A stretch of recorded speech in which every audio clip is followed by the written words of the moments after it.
সাবেক স্বাস্থ্যমন্ত্রী ও শেখ হাসিনার ফুফাতো ভাই শেখ ফজলুল করিম সেলিমের বিরুদ্ধে দুর্নীতির অভিযোগ খতিয়ে দেখবে দুদক। তার বিরুদ্ধে পছন্দের ঠিকাদারকে কাজ পাইয়ে দিয়ে কমিশন নেয়ার অভিযোগ রয়েছে।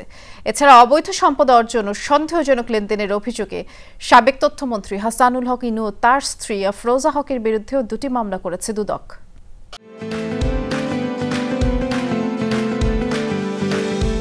হাসিনার পতন ঘটাবে, শওকত তারেক জিয়া দেশে আসবে। 1996 সাল থেকে 2001 সাল পর্যন্ত শেখ হাসিনার প্রথম শাসনামলে স্বাস্থ্যমন্ত্রীর দায়িত্বে ছিলেন ক্ষমতাচ্যুত প্রধানমন্ত্রী শেখ হাসিনার ফুফাতো ভাই শেখ ফজলুল করিম সেলিম। অভিযোগ আছে বিভিন্ন উন্নয়ন কাজে হাজার হাজার কোটি টাকার কমিশন বাণিজ্য পরিচালনা করতেন গোপালগঞ্জ 2 আসনের সাবেক এই সংসদ সদস্য। বিগত কয়েকটি সরকারে মন্ত্রিত্ব না থাকলেও শেখ পরিবারের প্রভাব খাটিয়ে গত 15 বছরে উন্নয়ন কাজে নিয়মিত কমিশন বাণিজ্য করে গেছেন তিনি।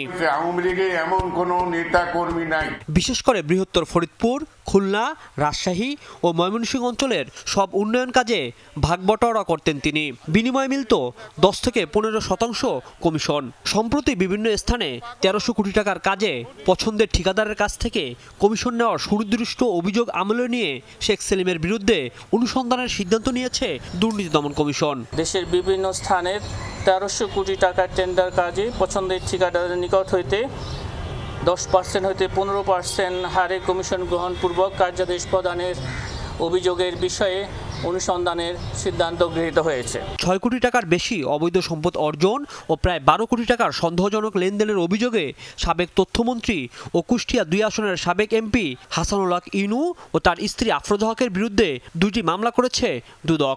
4,84,00,000 টাকারও বেশি মূল্যের সম্পদের মালিকানা অর্জন ও দখলে রাখা এবং তার 4টি ব্যাংক হিসাবে 11,88,00,000 টাকারও বেশি সন্দেহজনক লেনদেন করে স্থানান্তর, রূপান্তর এবং হস্তান্তর করার অপরাধ অনুসন্ধানকালে প্রমাণিত হয়েছে। এদিকে জ্ঞাত আয় বহির্ভূত সম্পদ অর্জনের অভিযোগে বাংলাদেশ ব্যাংকের সাবেক ডেপুটি গভর্নর SK সুর এবং তার স্ত্রী ও কন্যার নামে পৃথক 3টি মামলা করেছে সংস্থাটি।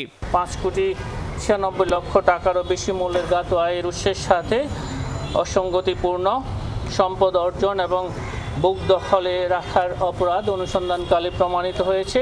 রাজীব আহমেদ, যমুনা নিউজ, ঢাকা।